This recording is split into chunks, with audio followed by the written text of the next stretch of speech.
in working with the town to, I don't want to go so far as to say like supplement, but like inform the strategic planning, comprehensive planning process, and to sort of eliminate redundancies, but also kind of like the work for all of us. So, Yeah. okay. Well, great, well, thanks for coming. Absolutely. And Thanks for having me. we're having some more handouts here, but I think I'll open the Yeah, workshop yeah. while you guys all good? Yeah. Okay. So now, Tracy.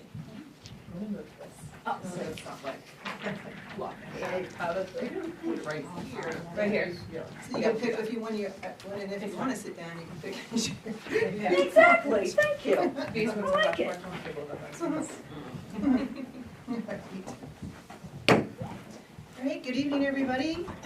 Welcome to a Select Board Workshop this evening, Wednesday, January 21st, 2026, and we're starting here a little after 5 p.m.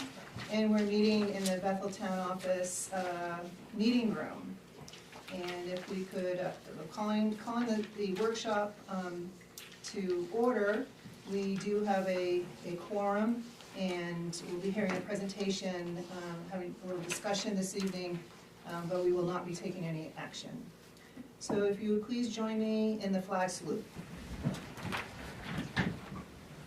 I pledge allegiance to the flag of the United States of America and to the republic for which it stands, one nation, under God, indivisible, with liberty and justice for all.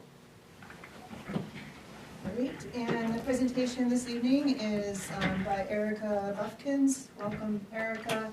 Erica's a land use planner with AVCOG, Androscoggin Valley Council of Government, and she'll be discussing with us and presenting to us how to update the Bethel Comprehensive Plan. So, turn it Hello, over to you. everybody. Good to see you. I feel like I've met most of you maybe once or twice already, but good to see you. Thank you for having me. So I gave you guys 3 different handouts just because I wanted to also review the applicability of the comprehensive plan with the new legislation that has just come through in the previous legislative session. So I'll start off by going through my comp plan presentation, and then we can move into that and just what's within Bethel's previous comprehensive plan. So to start us off, what is the comprehensive plan? Comprehensive plan is a long-range planning document that identifies the goals and desires of the community over the next 10+ years. It establishes the framework for future growth by serving as the basis for zoning, subdivision, and land use ordinances, and provides guidance for establishing laws, policies, and programs to implement community goals.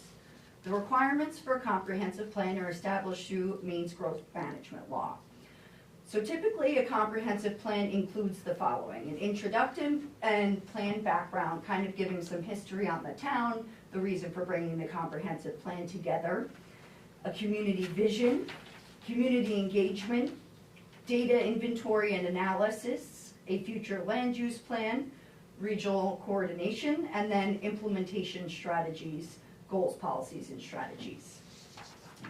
So the topics that are included in the comprehensive plan are laid out here in this list. I will read through them, but there are 13 that are included. So it's population and demographics, economy, housing, historic and archaeological resources, transportation, outdoor recreation, water resources, natural resources, agriculture and forestry, public facilities and services, fiscal capacity, capital investment plan, an existing land use plan, a future land use plan, and then we try to incorporate major initiatives that are of interest to the town. So whether that be incorporating some specific pieces for climate risks, emergency management, preservation, conservation, etc. We try to bring in specific items for consideration for the town so that we can have those background conversations to build policy strategies, etc., that we can actually implement at the town level.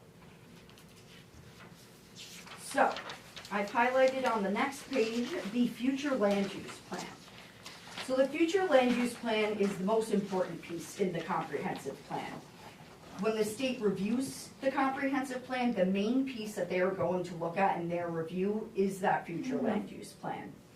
So it's critical in guiding orderly growth, protecting the state's distinct rural character, and preserving natural resources while proactively managing infrastructure needs such as sewer, water, and transportation over the next 10 to 15 years. So through the future land use plan, the town's required to define growth areas and rural areas to manage development, prevent sprawl, and promote sustainability. Growth areas can accommodate increased density, while rural areas protect natural resources, fostering a balanced, efficient, and economically diverse community. So, why I've provided you with that legislation, and before we get into that, we'll finish up this part of my presentation. But with the release of this new legislation, there have been density minimums that have been allowed within designated growth areas within the comprehensive plan. So a lot of the time in the past, and as you'll see with Bethel, you had your plan from 1998, you did the update, quite clearly the plan was put on the shelf and not a lot of the actions in it were taken. With this new legislation, the designated growth area is really tied to, because that area that you designate within the comprehensive plan will be able to have a lot more density than the rural areas that you designate in the plan. So prior to this new legislation coming out, there really wasn't anything tied to the future land use plan or the growth areas within there. So hence why they ended up oftentimes sitting on the shelf. What happened with the new legislation, yes. Can I just make a clarification? Yeah, It may have sat on the shelf, but Bethel did an implementation plan, 5 years, Yeah. 2003. great. And the action, and you can correct me if I'm wrong, a lot of the action to implement the comprehensive plans are through legislation.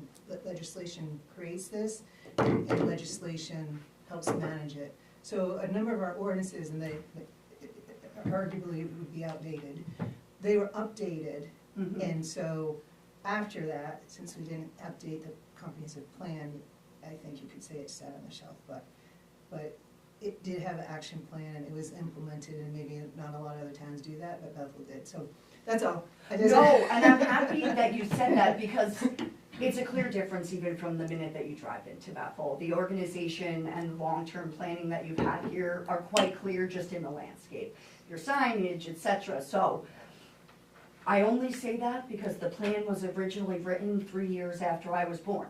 So it's a little bit past due to update it, but I can see that a lot of those sentiments that were reflected in the plan were acted on.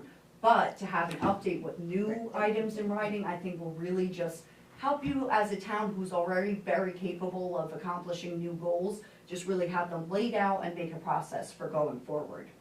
So, again, something that has happened as a result of the new legislation is that other towns who may not have been interested in updating their comp plan, whereas I know Bethel has been interested in this, is those growth areas that were designated in the comprehensive plan. If that comprehensive plan was found consistent by the state at any point in time, the town is held to the growth areas that were designated in that comprehensive plan. So the growth areas that are within the 1998 comprehensive plan still hold true in the eyes of that new legislation. So truly, I just like to bring that up as I'm going through the process to outline that this really is the first time where the growth areas, the future land use plan is directly tied to what you're doing at the town level. So it's just become even more important than it was in the past, given that those direct densities are tied to the growth areas. Do you have any questions before I continue on? As the newbie in the room, That's fine.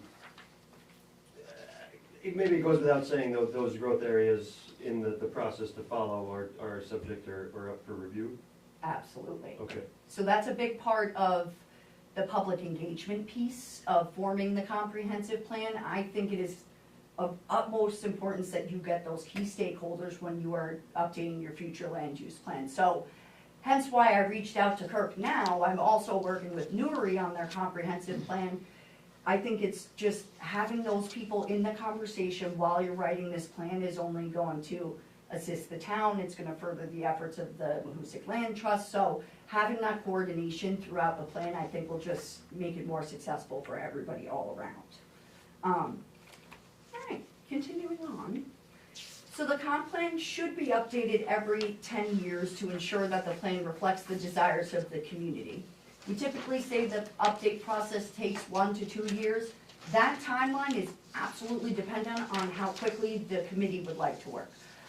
So, you know, I've gotten plans completed in less than a year, I've completed plans in a little bit over 2 years. There's some towns that started their plans before COVID and then put it on hold and then started up again. So whatever timeline you'd like to follow, I'm happy to work accordingly. So a diverse group of stakeholders is formed to provide input in developing goals and identifying actions needed to achieve them.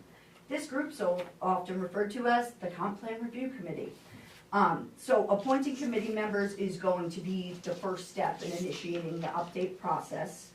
And the Comp Plan Committee members are appointed by the Select Board, and it is recommended through that there are 9 to 11 members. I can tell you now, as somebody who works heavily with committees on their comprehensive plan, usually appoint 9 to 11, and there's 5 people who are actively working on the plan, and that's quite all right, as long as they're able, you know, to handle it. You can always add people later on, but that's typically where I see it land, as far as that goes.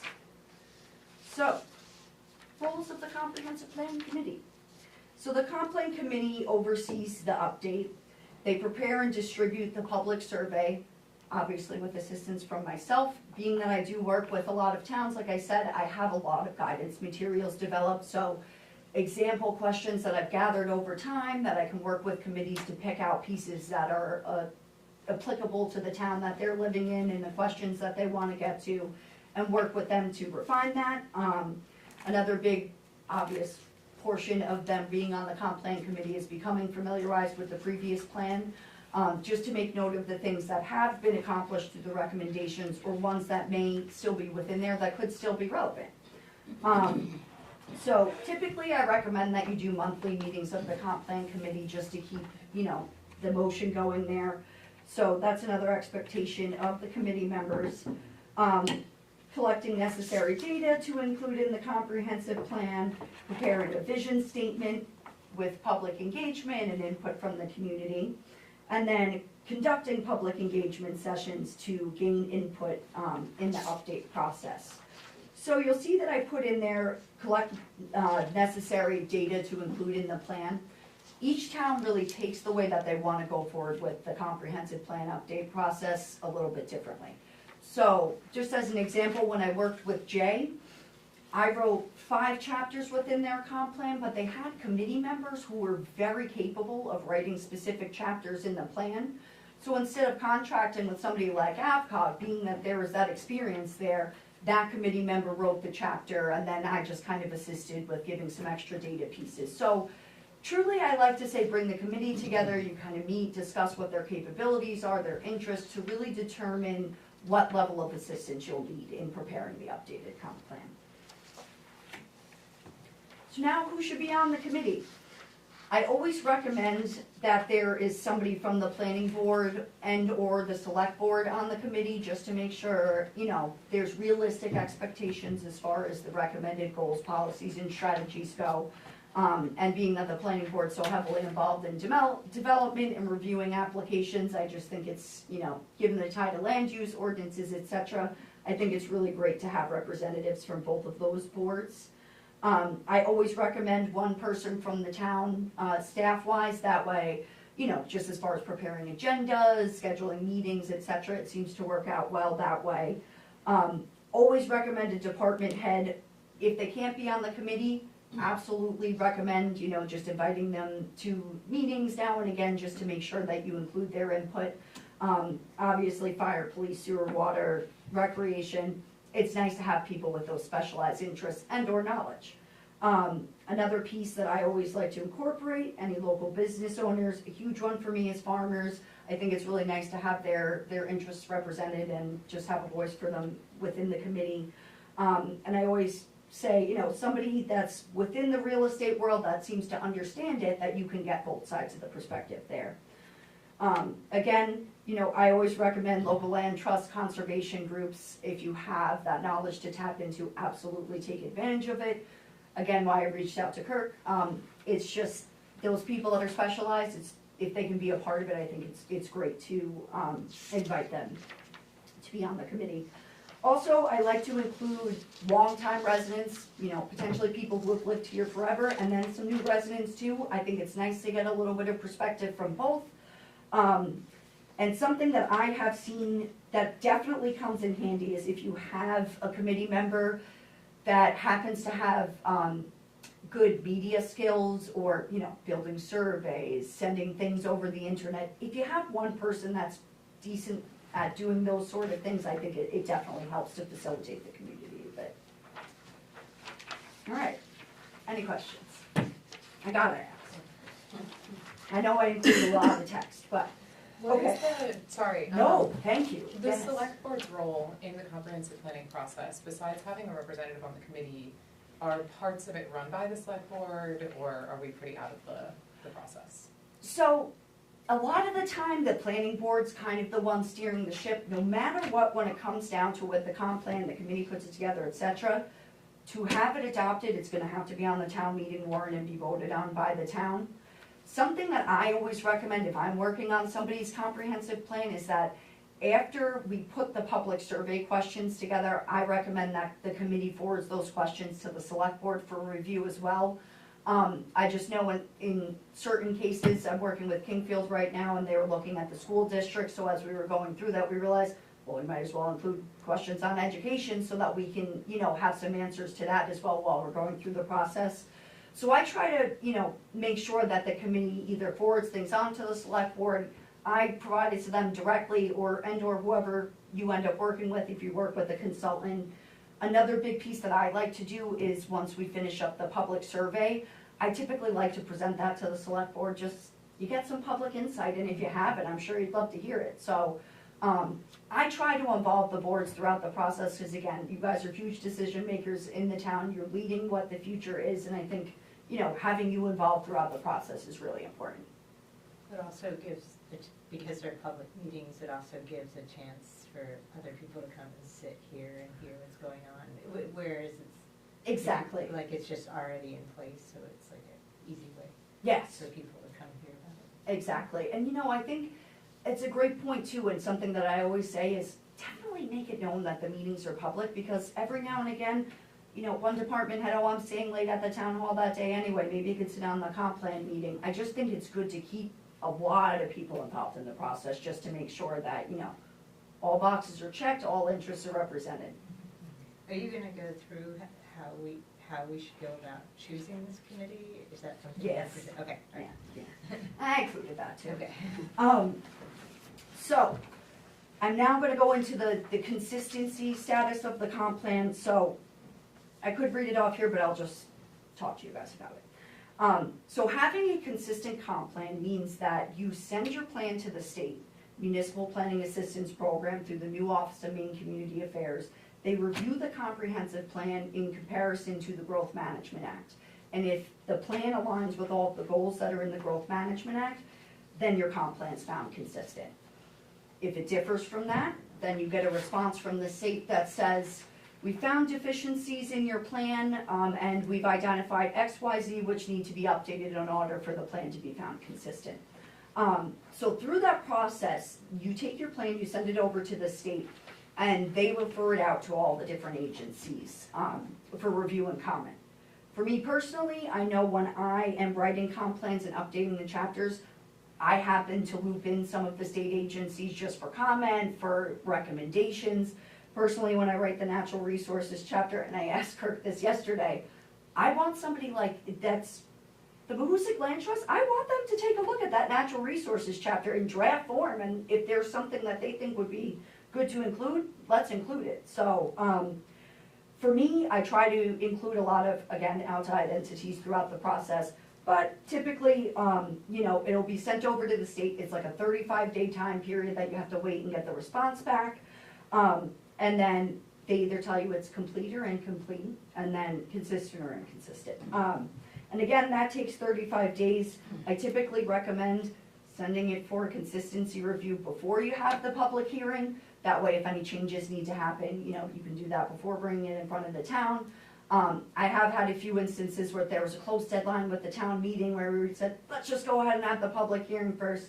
And being that I am familiar with the process, I have a fair understanding of whether or not a plan is gonna be found consistent or not. So it ended up working out for that one, but I do recommend just having it sent over first. That way you can fix anything up that needs to be fixed and then kind of present that final version to the town. Okay. And why do you need a consistent comp plan?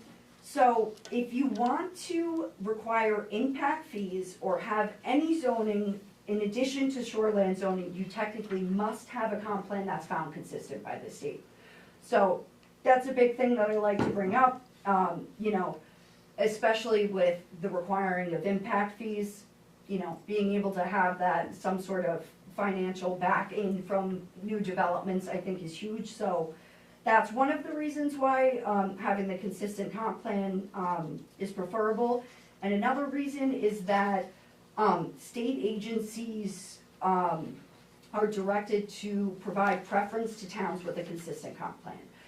So, again, through conversations with those state agencies, if you're writing your comp plan and you include a distinct recommendation that we want to look at X site, or we want to, you know, handle something with our transfer station, sewer and water, and then you go forward and you apply for a grant, and you can take that one sentence and put that in your grant application, it just makes it so much stronger.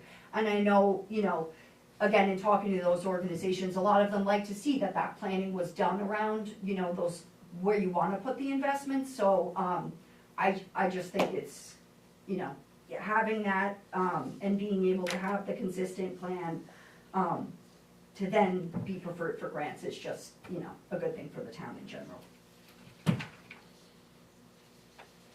Can you provide us, is that in the other handout, what the planning office's goals are? The goals, policies, and strategies. So I have a document. What I've done is I've taken every single requirement for each topic area. So the minimum data requirements and then the required goals, policies, and strategies for each chapter. I didn't want to send it to you because it is around 50 pages, but if there's an appetite for it, I love that document. So I would be more than happy to send that over if you guys wanted to take a look at it. I always just try to tread lightly so that I don't overwhelm you with more than 3 packets on the first meeting. Later's fine. Okay, great, so I will definitely follow up with that.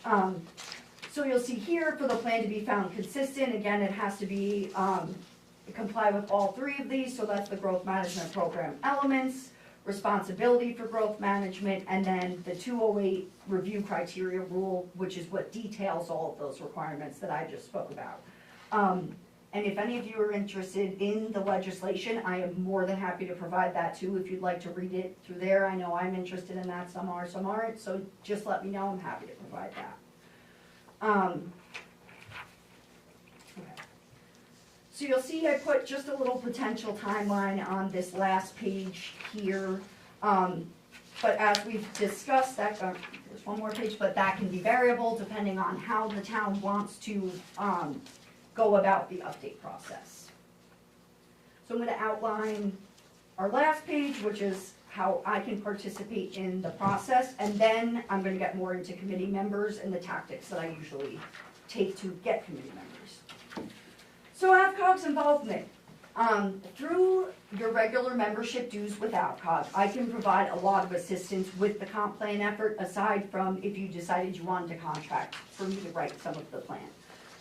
So I can attend 2 meetings of the comp plan committee to help them get started, organized, review the whole process, what the details are, the requirements are, etc. And then those 2 meetings can be at any point, and that's obviously aside from this meeting, you know, committee meetings to discuss what's needed. If the town would like to have AvCog write any of the chapters within the comprehensive plan, or be the facilitator of the monthly meetings, that's typically when we would require the contract for services. Again, it is very variable depending on what the town, what works for the town, what works for the committee. So with Jay, I wrote those few chapters, we contract for like $8,000. In Newry, you know, at first we decided maybe some people would wanna write the chapters, and then based off our conversations, the committee members said, it actually would be preferable for us if you wrote all the chapters and then gave them to us for us to review, provide comment, input, etc., and then go back and forth in that process. So highest end all be all charge for them is $35,000 to do the entire plan, but again, it really does vary depending on what pieces of it that you would like AvCog to complete. Aside from that though, say you decide to contract with somebody else, or you have an amazing committee and they can write the whole plan.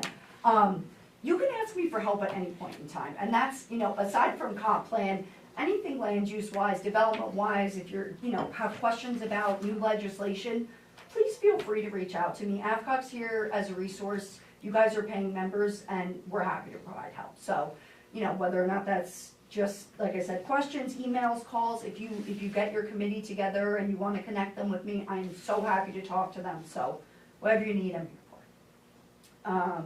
If you do it on your own, are there step-by-step sort of instructions about what you need to do, or? So, you know, I have so much guidance that I can usually help get people there. There's just a lot, like I said, that one document I have is 50 pages, I have another one that's 50 pages, so I think, you know, what I've seen is, again, there's always people that are capable of doing, say, the recreation chapter or specific pieces within there, a lot of the time there is someone capable of doing it. I have my guidelines, but there isn't a distinct, like, checklist. So that's often why I think people decide to contract, is to kind of have somebody manage the project overall. You know what I mean? Keep those monthly meetings in place, keep that timeline, keep the gas going on it. And I see a lot of times that's really my utility, is keeping it organized, keeping it together, keep pushing it even though it's the middle of the winter and it's the holidays, but I'm still gonna be sending you an updated chapter to review, you know, so I think it's nice for that. And it really just depends on what the committee's looking for, you know, their time commitment as well. I know some committees are a bunch of people that have a lot of time that are retired, and a lot of them are people that are working full-time and don't have a lot of time to put into it, so again, I'm happy to work on it in whatever way works best, for the town. And the meetings are usually once a month? Yeah. I usually recommend once a month, and then, you know, every now and again, you'll say, okay, you know, our survey's still running for this meeting, so how about we wait, let the survey collect, we can skip this month, meet next month, and then every now and again say, you have an engagement session, you wanna do an extra meeting before that to make sure you're all set, do something like that. But I usually recommend the once a month, just to kind of keep it in your mind, and, you know, you have that little reminder once a month, which is really nice. So now getting committee members. There are many ways you can get committee members, and I always encourage, take always. I always say, put something on the town website. Obviously, that's gonna be a big catch-all for people. I've seen others post in the newspaper, social media, etc. If you would like assistance with even just having some example postings that others have used for when we would like comp plan committee members. Again, I have one of those documents that just has 5 or 6 examples of people, what they've used, just for some ideas, but happy to help with any of that in any sense. Do you see any towns, I mean, we're kind of a service center, regional center. I think there's some specific perspectives that we should try to bring to the table. Yes. Do you see any towns doing like a hybrid, like if we identify somebody from the school, somebody from the land trust, somebody from Sunday River, somebody from select board, somebody, you know. Yeah. We have certain positions with a perspective that we wanna have come in, and then maybe advertise for a few, like, at large. I agree with Have you seen that work? Yes, Okay. yes. Because even, you know, like you said, through conversations with the town, you'll say, okay, we're starting the comp plan, and it's one of the department heads or someone that's working with something closely, oh, I'd be interested in working on the comp plan.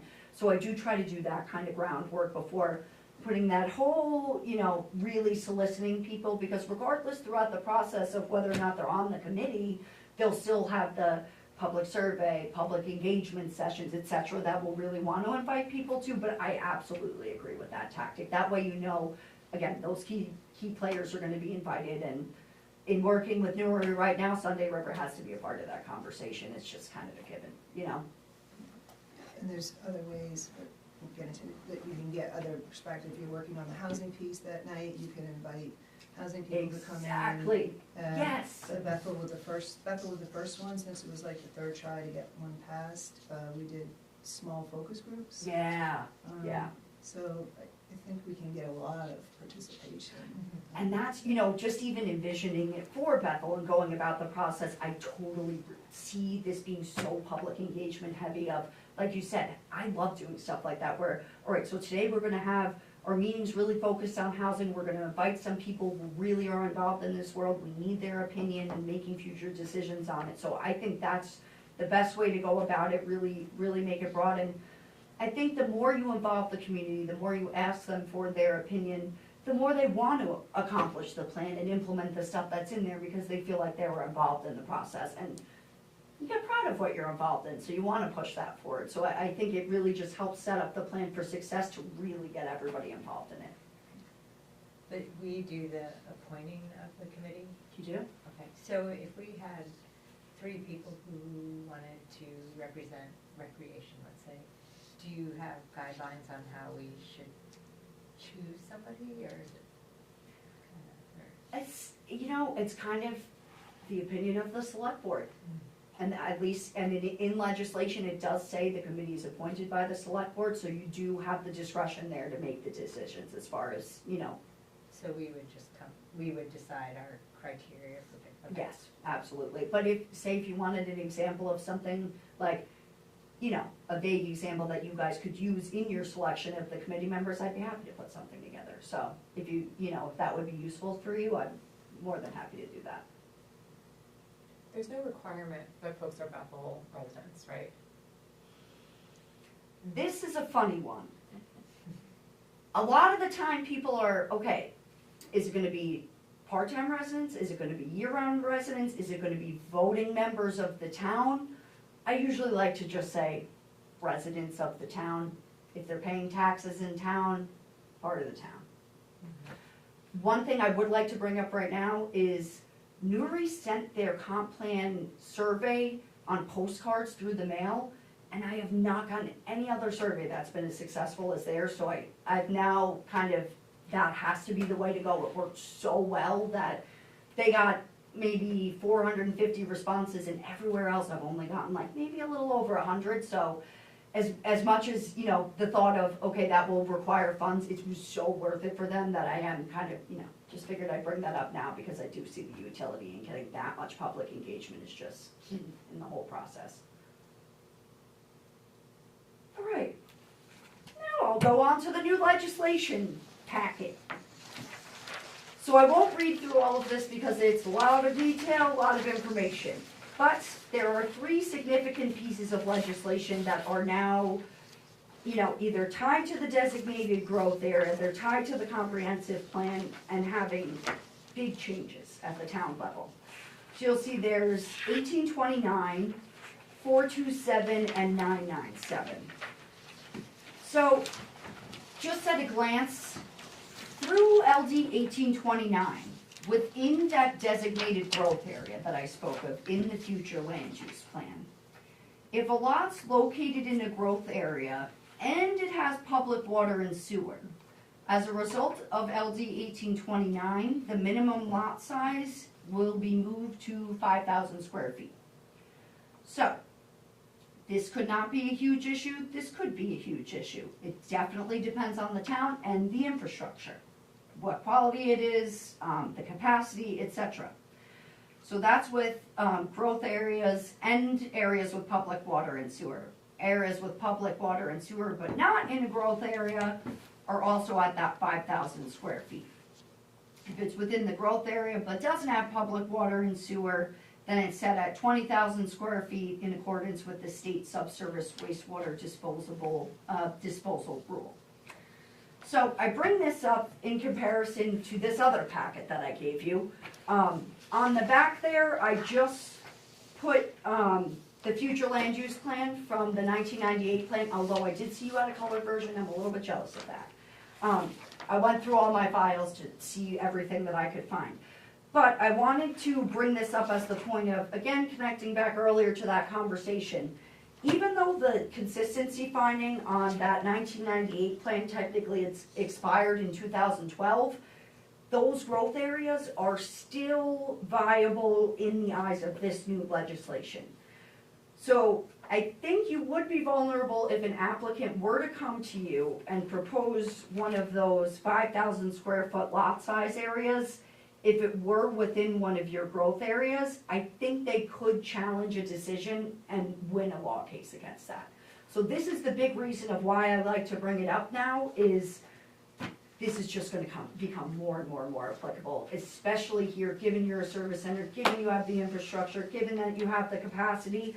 I just foresee a lot of development coming through, and I think it's important that we pay attention to what we are designated as our growth area, what we're designating as our rural areas, and critical natural resources. So I've highlighted compact residential and village commercial, as those were the two that I really saw as the growth areas through the text that was in the future land use portion. So, while some of that still makes sense, I just figured, I bring that to light now, that way you can take a look at what the current designations are as we gear up and get our things together and in line to undertake the next update process to the comprehensive plan. But again, I've had very many conversations with the state on this, being that, just for a town like Bethel who hasn't updated their plan between 1998 to 2026, there's a lot that's changed. So, I was curious if each town with the plan that wasn't consistent was going to be held to those growth areas in regard to this new legislation, and it was a resounding yes. So I'd just like to make that clear now, whenever I'm in town and talking with anybody, that, again, those areas that are designated as growth can now have those increased lot sizes as dictated through LD 1829. And then, And this 1829, which is Oh, sort of a yeah. bit controversial, only because of the mandate or lack of mandate part of it. And Yes. So I mean, it asks us to, or demands us to realign our code currently, whether we have this or not. And, but it gives a period of time if you are an annual meeting town, which is, I think, good for us, that we don't Yes. have to have it done until 2027. exactly, Which again, gives us time to do this, and it also lets this legislature kinda go through their discussion about if there's gonna be any changes to it. So, absolutely, yes, that is okay. exactly what I was thinking, and yes, so a lot of the towns that come to me like, should we change our ordinances right now, should we be updating, and I'm like, hold off, we're gonna wait until we go through this next legislative session, see what ends up coming out of it. I've heard there's a fix-it bill, so while not substantive changes, there will be some changes that I've said to everybody, hold off. For town meeting towns, it's July 2027, so truly working through the comp plan, kind of in line, it's perfect timing. You really couldn't set it up better, I have to say. So as those conversations are coming forward, the state's gonna be having, I'm sure there's going to be, additional legislation that kind of reaffirms things of this nature in the future. So really, it is good timing to be having these conversations with the townspeople as well, to say, okay, where are we looking at? What do we want? What's the future gonna be like? So, this.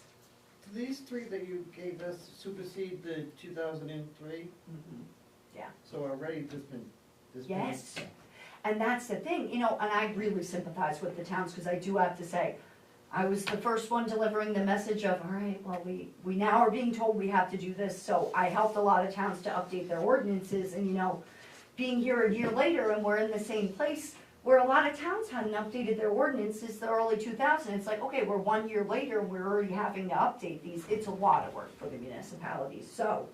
Another thing that I have included in here is the Housing Opportunity Program is offering funding for ordinance revisions.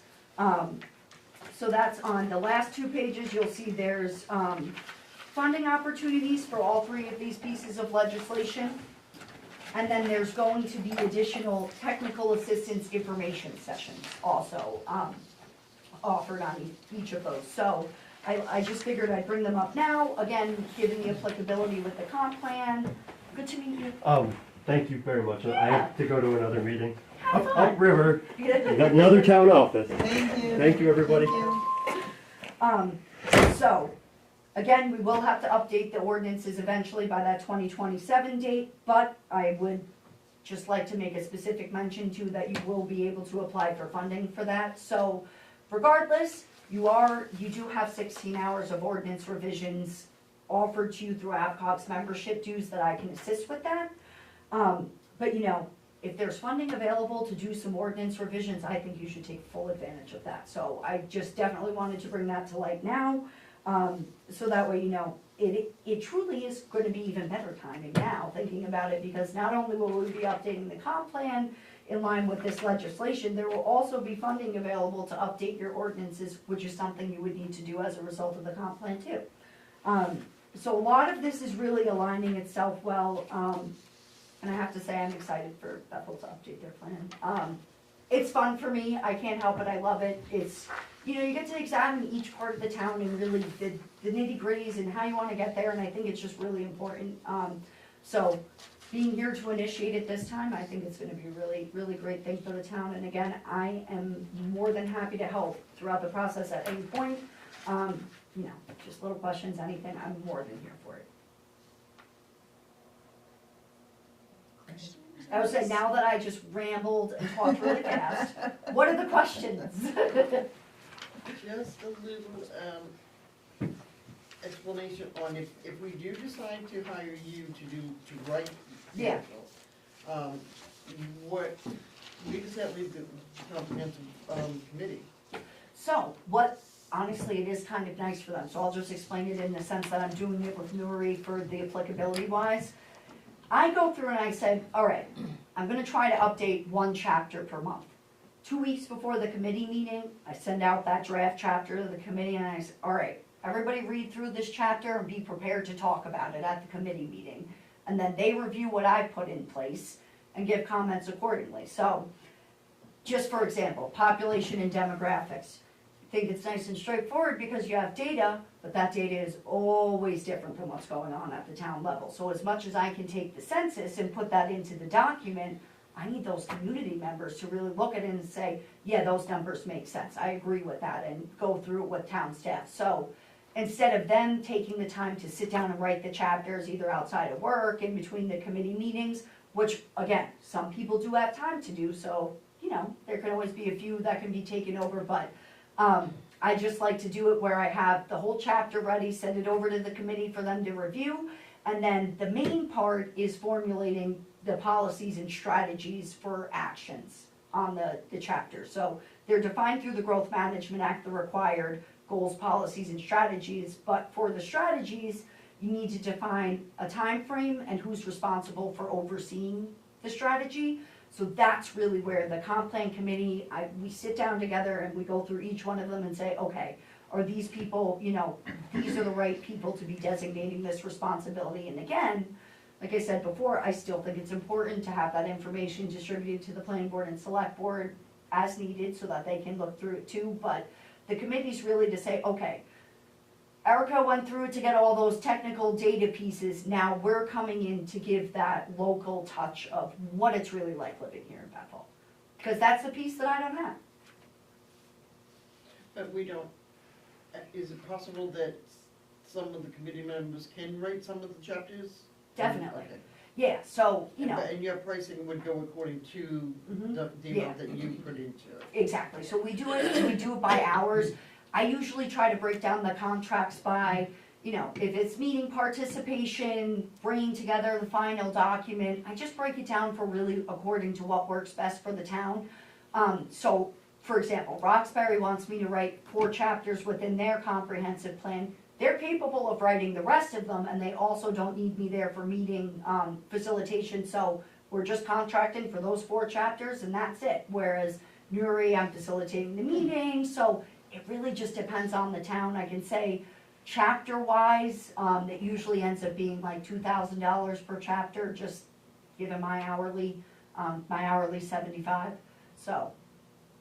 we're relatively affordable as far as it goes. But again, I'm always willing to work with the town as to what makes it work for the plan. If you have local experts, then yeah, we should be using them, because that's gonna be a lesser cost to the town, and that's preferable.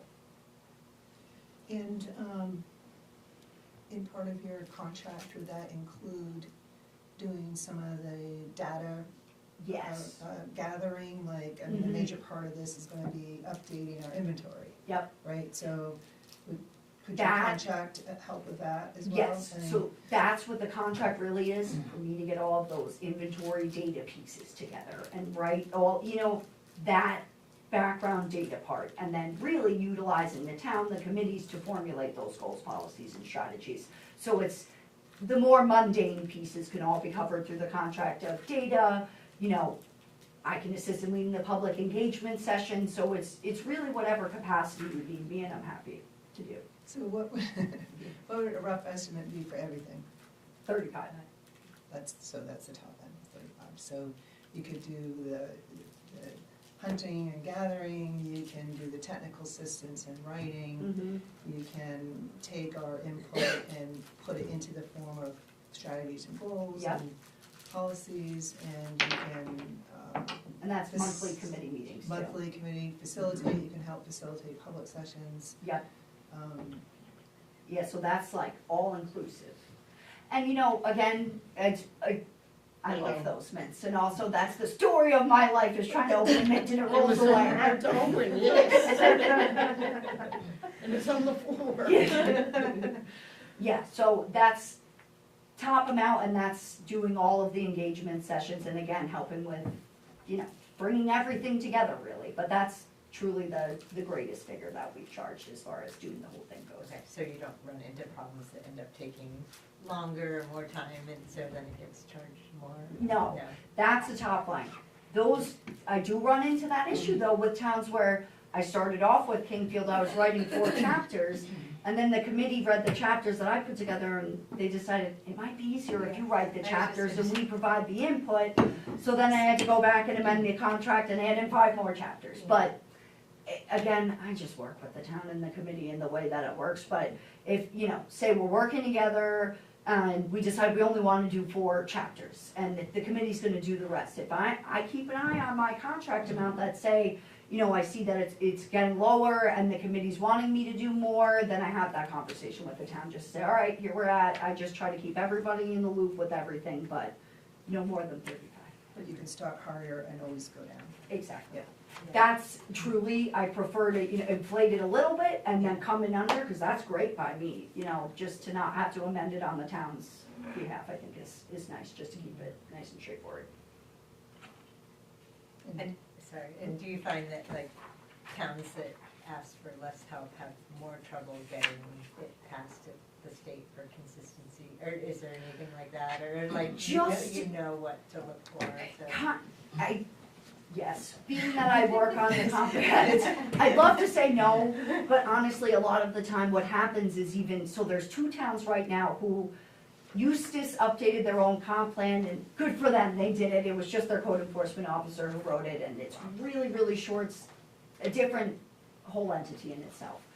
But they got to the point of, okay, we need to submit it to the state now, but we don't know if this means anything. So I said, all right, how about you send me what you got, we contract, and I'll go through it for my review to pick out the deficiencies where I see it's not gonna be found consistent. So now I'm going through their plan to kind of backtrack and fill in all of those missing pieces.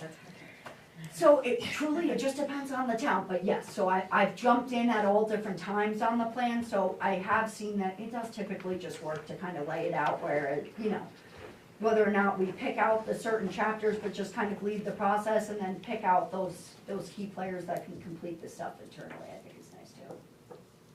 And the contract would include mileage, or, Yeah. all that. Yeah. If you have to go out and look at stuff. Exactly, It includes all all that that jazz. stuff, okay. Mm-hmm. And I think I know the question, but there isn't any state money available to help with this assistance? No, but I do have a caveat there. So through the Community Resilience Partnership, they just expanded the actions. It was 72 before and now it's 90-something, and they have included an item in there that does briefly mention comprehensive planning.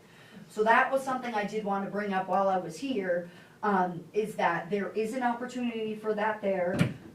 Are you working with anybody distinctly right now with the Community Resilience Partnership? Are you guys working with Yes, CB? and the limit right now is 75, I think. Yes. And we weren't sure if they were going to have a third round and have the amount increased, but you're saying they are going to? Yeah, so I will have Catherine Mardosa at our office reach That's out who to we you. work That's with. who we Okay, work all Yeah. right, great. So actually, I talked to her before and she was like, I'd love to work with Bethel. And we were Yeah. both talking about that if you apply with another town in getting one of those community action grants, it goes up to 120,000. So I think, you know, it could be preferable to work with another town to be able to get that greater amount. But again, the comp plan is just another great place to be able to outline, you know, priorities that you can then use the CRP for later to, you know, fund some of those projects, but there is a way that it can be used. Some of that funds can be But used for it comp can't, plan. the problem is it can't be used retroactively, so we would have to wait to apply To again apply and for it hear, and again, we're still yeah. waiting to And be hear. quirky, Yeah, yeah, we're yeah. waiting, they still haven't heard for the. We're waiting this right round. now to hear for the second one. Exactly, And Catherine and I it's were like, supposed to be oh, in waiting. January sometime, Yeah, but I we just haven't said- heard yeah. yet. It's almost every day, I'm like, so Catherine, did you hear it? She's like, no. So, I'm on the same page.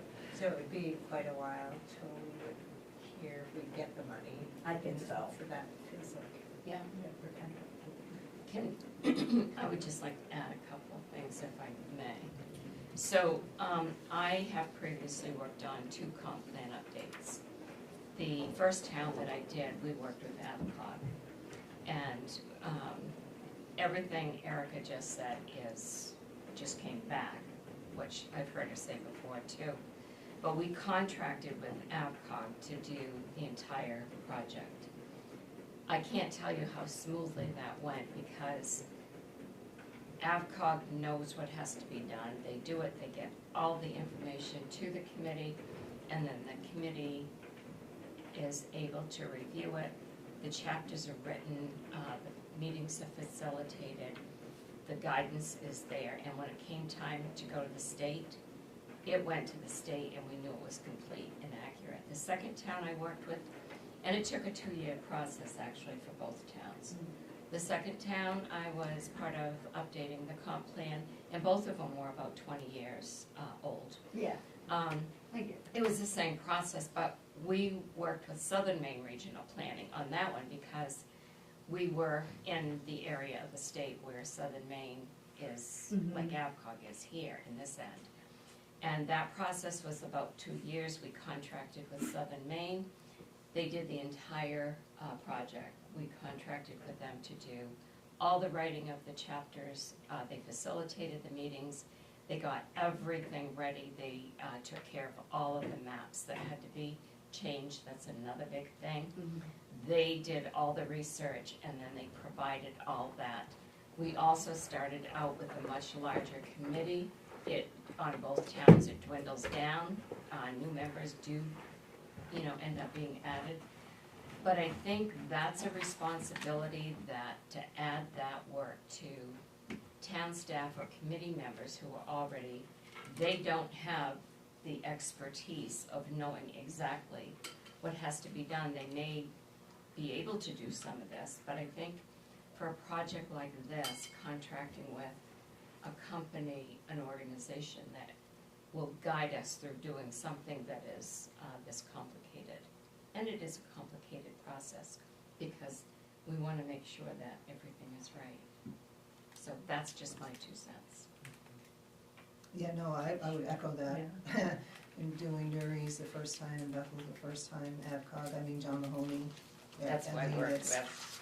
I was gonna say, you left big shoes for me to fill, but you left a lot of good guidance materials too. I worked with John and I worked with Berkeley, actually, also, both of them, so that dates Berg me still comes as by. well. Yeah. Bert came by and threw a snowball at my window the other day, so he's still having fun, but Yeah. seriously, they were amazing, and Yeah. just having the detail that they've left, I'm able to walk to my cabinet and pick up that comp plan, it's right there, so I'm really lucky for the 2 of them, because they just left the foundation for all of us to kind of come in and be able to pick it up and start the good work again, truly. And is Andrea still at the state level, or is she's probably retired. Yeah, yep. So right now, it's Tom Mirajulo. He has been reviewing the comp plans, I think since early 2000s, but I think that was beforehand, might have been Andrea. Mhm. So yeah, a little bit of move around, but So I have two other questions. Yeah. One is, so this is an update.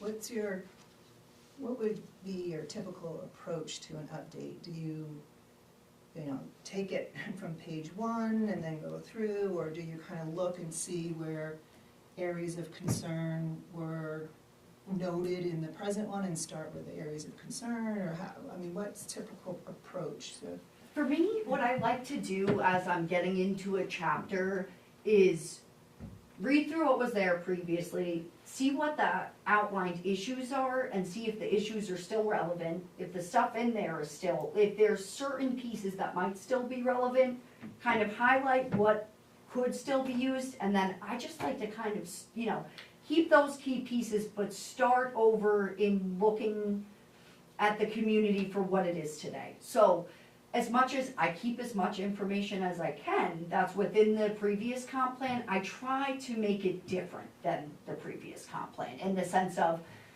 there's new language in there. I'm not just going in and changing numbers. I do like it to feel wholesome as far as, I'm looking at it this go around. So in light of the last comp plan, what the decisions were made, how it was left off, okay, what does that look like now then today? And I try to take a look at ordinances too, as I go through the chapters, just being that I work on them too. I think it's interesting to, go through a chapter and say, okay, they made these priorities, but when I go in their subdivision ordinance, is there anything that, makes that a priority in there? And for a lot of cases there are, and I have to say, reading through your old plan and your ordinances now, there was definite attention to the details there, regardless of if it was in 98, so I think, it'll just be a great process to then be able to say, okay, we're gonna go through it now, and then complete those further ordinance updates, given that, those provisions you had in there since 98 have done well, so to be able to, update them, make them for current day, I think is important. So it sounds like we just take it subject by That's what subject I do. and Yeah, kind of go through that, what are the concerns, what's still applicable, Yeah. go from there, but take it subject. yeah, so I do subject to subject, just to get the baseline of data. Yeah. And then that way the committee kind of understands the whole picture, and then I get into the future land use plan. So it's kind of like, okay, let's take into consideration all these little pieces, the economy, the housing, the transportation, etc. And then after we've went through that, now let's look at our future land use plan in light of our population, economy, transportation. Where do we want to see our growth? Where do we want to preserve more? So it's hard in the beginning. I know with committees, I'll just be on population and demographics, and the committee will, well, we want to get into the future land use plan, and I'm like, I absolutely get it. That's where the real work happens, but we got to study these other little pieces too to make sure that whole picture is included when we make that future land use plan. And then, kind of a takeoff from what we were talking about earlier, the technical expertise and the history that Bethel has with AvCog in employing them to do such a project like this is, there's many different ways to portray what's in the Planning Act. Yeah. Right, okay. Yeah, absolutely. There's many different ways to provide it, like, Bethel really only wanted 2 zones, right? Yeah, A growth zone and the rural zone, right? So, which may take some advocating or technical writing from someone, someone like yourself, to be able to bring the citizens' will forward, but yet managing it into this act. it's so true. Yeah, so, absolutely. And Newry had to do it. Newry was City River Valley Yep. is growth, and Bear River River is rural. rural, So, yeah. and you can see how that's grown up in the last 20 years. Yeah, But that was a part that was fascinating to watch John Mahoney work with, yeah. to be able to get it to be qualified, and yet with what the people wanted. Yeah, it's finding that middle ground of being able to explain the rationale as to why you need the certain pieces and bring bring in that community voice, but educate it so that it understands why you're making these decisions. You know, we're doing this growth area because we have the water and sewer here and because we want to do X, Y, and Z. So a lot of it is about that conversation and really, you know, finding the way to appropriately portray the message so that it isn't just shot down. And sometimes, you know, being that you are in this board, I'm sure you're more than familiar with that sometimes if people aren't fully aware of a circumstance, that's enough for them to say no. So, you know, if you're really having the conversations, you explain why, the rationale, et cetera, then there usually is a bit more agreement there. Yeah, that kind of, I was just gonna ask, maybe more from the side, do we have to, at this point, can we make the decision that we wanna hire AvCog and do a comprehensive plan, or does the town have to vote for us to do, and, cause wasn't there an effort at some point, not too long ago, to do a comprehensive plan, but it got voted down? I feel like, no?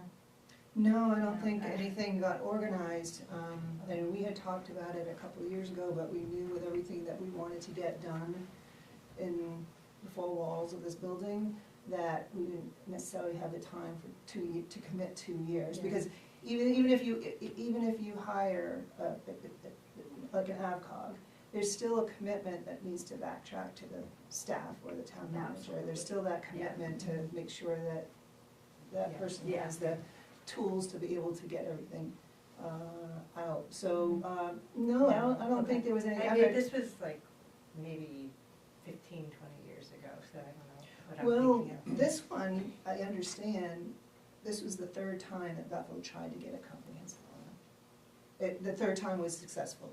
The first 2 times were not, and hopefully my history is correct. But I knew this was not the first time that Bethel tried to do a comprehensive plan. I was gonna ask that while I was here, like just the history of what happened with it, so thank you, I didn't even have that. Yeah, I mean, at the time before this was very heavy individual property rights. Oh, right. And when you Yeah. start to tell people where you can put a building or not put a building, And I'm like, didn't fly. Yeah. Didn't fly several times. And that's why there was a lot of groundwork with this one.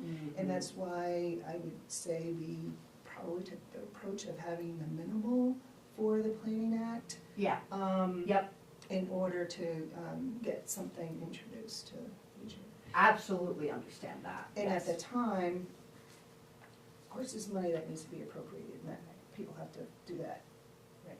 By that simple function, if they don't vote for the appropriation, then you Yeah, don't do it. that's it, So there's there's that simple act, Yeah. right? But I believe just to do the project and get it committed, I think we, at that time, we took it to the townspeople to say, this is what we want to do.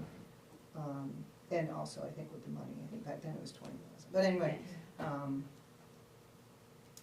So we would have to put a warrant article for the 35,000 to do, but between now and then, we can set up a committee and get started, or we don't wanna get started too much, because we may not, in case.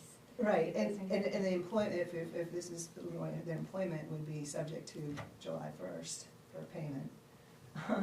Until you have the money, but. Yeah. I mean, And that, you know, another thing too is, if you get the committee together, and the committee has their first 2 meetings that are included through AvCog membership Right. dues, you know what I mean, there. There's already- Yeah. by the time, yeah. Exactly. a soft start is probably something that could be Yeah, get done. the committee together, again, I could work with Sharon, give some example postings, whatever, you start to get the committee together while you Can we have. get the survey going, or should we not do that I until, don't know. because I then we would wouldn't. get. I would wait for the survey. I Yeah. would say, I mean, we're going to be having the budget put together pretty soon to start budget meetings in March. Mhm. So I think that you can talk about getting the committee put together Yeah, and have some meetings and go over just what we've gone over here with the committee. exactly. And then you as the select board can vote to update the comp plan. the money for the comp plan would be put in the budget. And then obviously, if it's voted for, it would be a warrant article with the budget. If it's voted to accept it, then you know you have the money to proceed. But if it's not, then you don't have the money to proceed. But I think all of that can be started now.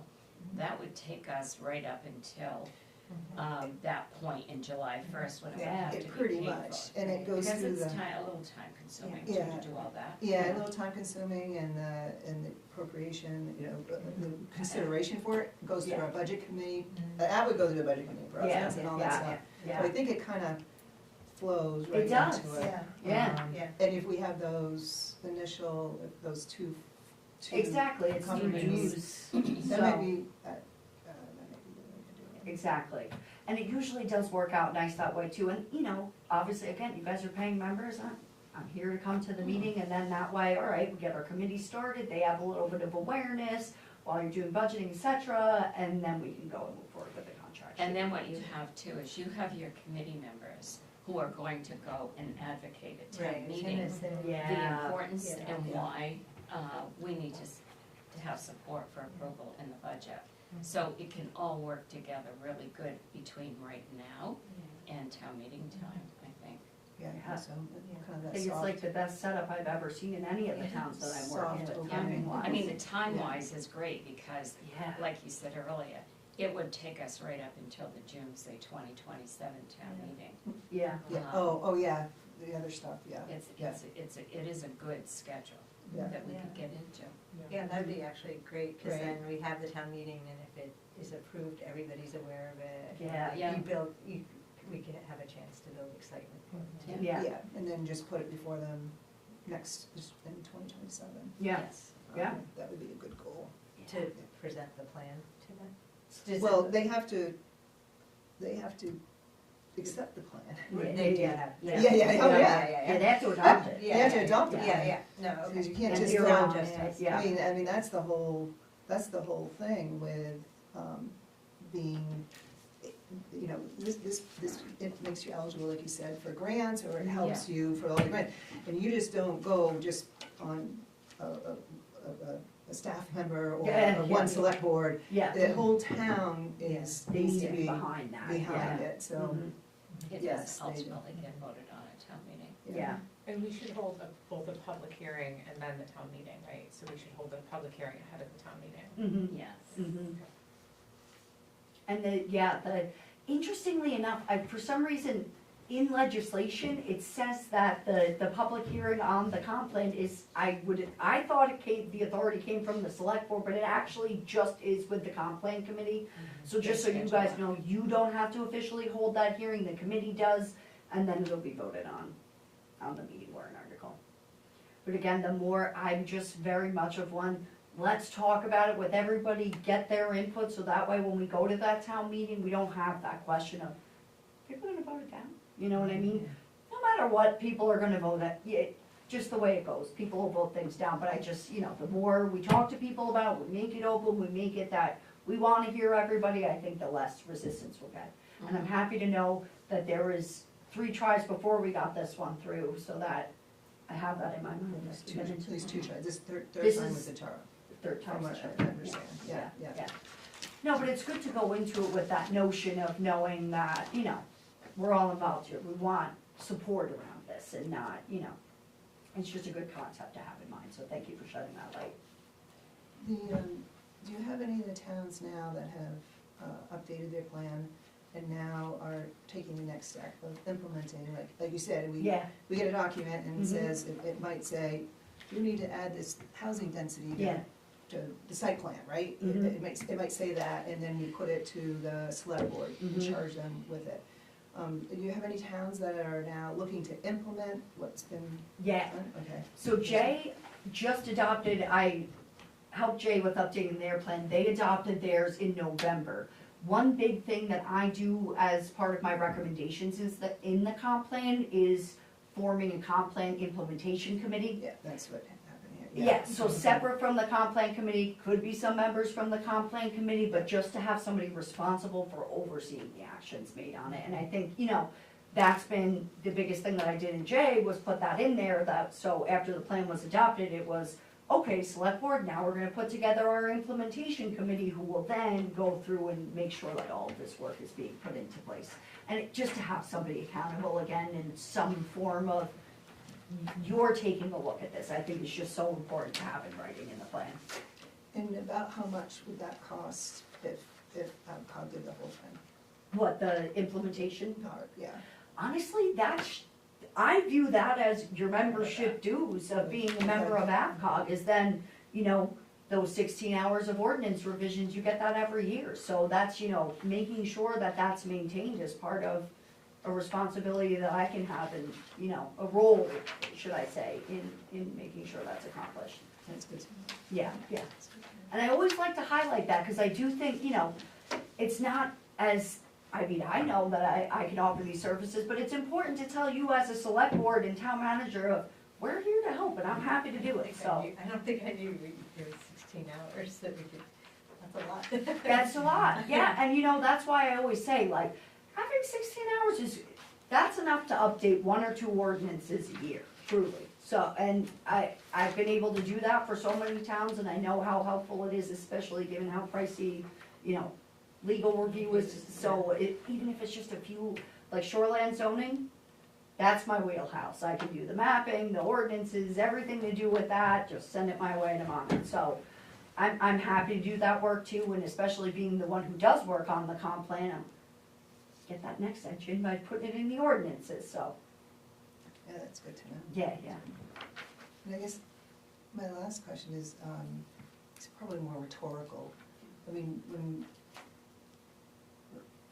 do you ever find, maybe it's more of a question for us, I mean, hearing the presentation now, is this what you expected the work to be, work to do?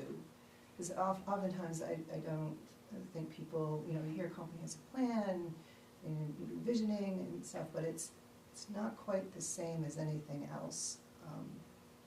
So, but that's good to see people's heads nodding that kind of know what we're getting into. Yeah, And that's the right, An yeah, expectation, yeah. yeah. Do towns ever add other topics? Yeah. to their list? So another one, so with the fact that there, you know, the community action grant really ties in so heavily to climate resilience, some people make a climate resilience chapter. For me, I like to kind of incorporate it within each one of the chapters, but if we want even more of a focus, just doing a chapter on that, or Yeah. the aging population, or, you know, there's so many ways that you could take it, but I'm always, you know, if there's something that's unique to the town that's worth elaborating on, then yeah, might as well. And so like, I mean, I think we've been talking about what are we gonna do with this building, what are we gonna do with that, what this be, that would fall into one of these categories, or is that not really appropriate for the comprehensive? Well, you know, it might fall into historic Yeah. piece or something like Yeah, that. existing land use, yeah. Yeah, I mean, it's really growth, It- and it's really what it is. Yeah, How many buildings can you know, the size of Exactly. the lot here, you know, is smaller, we can get more in because it has water and sewer, so you Yes. can always get cluster, you always can get it. Mhm. Whereas, you know, then you have to watch out with development over 2,700 feet. Yep, Or, so it's really that sort of generality, it's, well, it's this. yeah. I mean, it's hard to, you don't set like, well, I shouldn't say that. You could set implementation that we want to identify and fund, I mean, it's very general, we want to identify and fund 3 historic Yeah. places, Yeah, you know? it's true, if you Something wanted like to, that. yeah. You could put that as a thing, and then you could say, oh, you know, I want the planning board to look at our ordinances to provide that, I want the town manager to identify locations in town, or I mean, I think you could get to it with that, Yeah, at that yeah, level. exactly, or, you know, including a strategy to,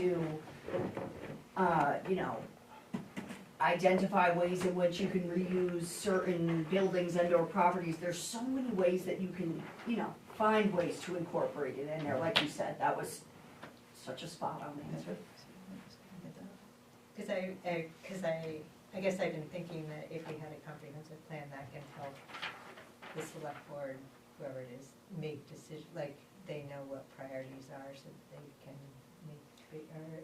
Yes and no, I think, I Such a mean, good you, response, yeah. yes and no, I mean, you look at, I mean, I have to reread this visioning plan. Yeah. The vision statement in here. Exactly, I was So, gonna say, I I left the think, binder at my office. The vision statement would help, say, like, we want municipal services Yeah. to be accessible within this district. Exactly, yeah, You can do that. It's not gonna tell you, we wanna build a pole barn at